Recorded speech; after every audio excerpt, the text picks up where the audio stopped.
തീച്ചാമുണ്ടി കെട്ടിക്കഴിഞ്ഞാൽ പെറ്റ പെണ്ണിനേക്കാളും നോട്ടം വേണം. മേലാകെ നെയ്യ് തേക്കാനും വെല്ലവും ഉള്ളിയും ചതച്ച് കട്ടിയുണ്ടാക്കാനും അപ്പൻ ഒറ്റയ്ക്ക് കഷ്ടപ്പെടുന്നത് കണ്ടപ്പോൾ അമ്മയുണ്ടായിരുന്നെങ്കിലെന്ന് ഓർത്തുപോയി. രണ്ടാമതൊരു കുഞ്ഞ് വേണമെന്ന് അപ്പനും അമ്മയും ആഗ്രഹിച്ചിരുന്നു. കുറേ കൊല്ലം കാത്തിരുന്നുണ്ടായ ആ കുഞ്ഞ് പ്രസവത്തിൽ ചാപ്പിള്ളയായി പുറത്തു വന്നു. 2 നാൾ കഴിഞ്ഞപ്പോൾ അമ്മയും മരിച്ചു. വയറ്റാട്ടിയുടെ മോളായി പിറന്ന് മറ്റൊരു വയറ്റാട്ടിയുടെ മരുമോളായി ജീവിച്ച ആ പെണ്ണ് വയറ്റിലൂടെ ചോരയൊലിപ്പിച്ച് പ്രാണൻ വെടിഞ്ഞു. നമസ്കാരം. ഇന്ന് പരിചയപ്പെടുത്തുന്നത് ജിൻഷ ഗംഗയുടെ ഓട എന്ന ചെറുകഥാ സമാഹാരമാണ്.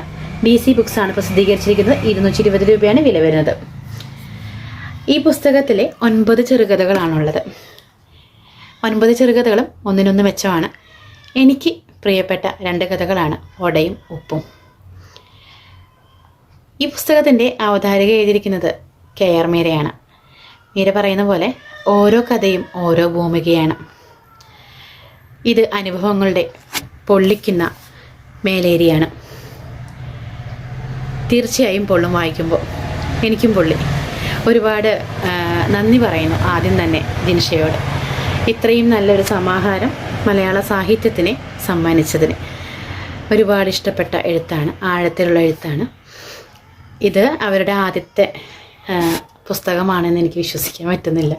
അത്രയ്ക്കും ഇരുത്തം വന്ന ഒരു എഴുത്താണ്. എൻ്റെ വായനയിൽ ഞാൻ ചേർത്തിട്ടുണ്ട്. നിങ്ങളും ചേർക്കുമെന്ന് പ്രതീക്ഷിക്കുന്നു. നന്ദി.